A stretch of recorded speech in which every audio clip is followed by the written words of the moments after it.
যে ভাই এই খরচ করার এই মানে চা খাওয়ার কিছু দিচ্ছে এই জায়গায় টাকার কথা কওয়া লাগে না, আমরা কাজ করি বেশি খুশি হয়ে দিয়েছে, ঠিক আছে? আপনার সরকার টাকা দেয় কিনা? অবশ্যই। তাহলে আপনি কেন চা রাস্তার আপনি এই গরিব ব্যক্তির আপনি কেন করতেছেন?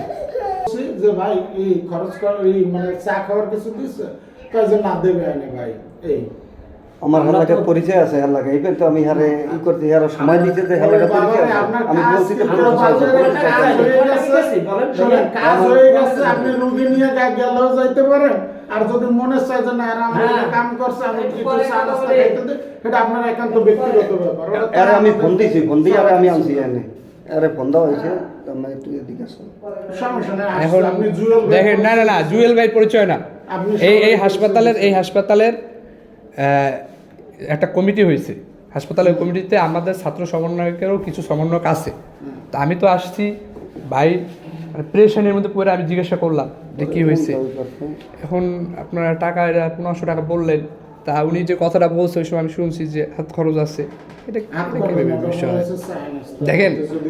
দেখেন আপনারা টাকা পান না, আপনাদের বেতন দেওয়া হয় না। আমি কিন্তু শুরুতেই বলে দিছি কাজ কিন্তু বাদে নাই, কাজ হয়ে গেছে। কাজ তো হইবে, অবশ্যই হইবে, কেন হইবে না? উনি যদি চলে যায় হ্যাঁ উনি যাবে, আর ওনার যদি মনে চায় আপনি চা পাতি কেন চা পাতি খাওয়ার আপনার সরকার তো ওইভাবে আপনার না সরকার আপনার টাকা দেয় না? ওরে বাবা দেয় তো। সরকার আপনার টাকা দেয় কিনা? আপনি কথা বলবেন না, এই আপনার সরকার টাকা দেয় কিনা? অবশ্যই। তাহলে আপনি কেন চা রাস্তার আপনি এই গরিব ব্যক্তির আপনি কেন করতেছেন?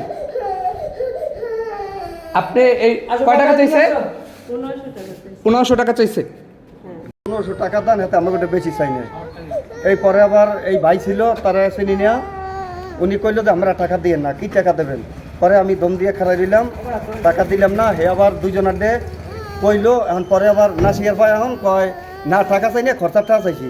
আমি আবার বললাম যে না খরচাটা আসার নাই, আমরা বলছেন যে 1500 টাকা দাও।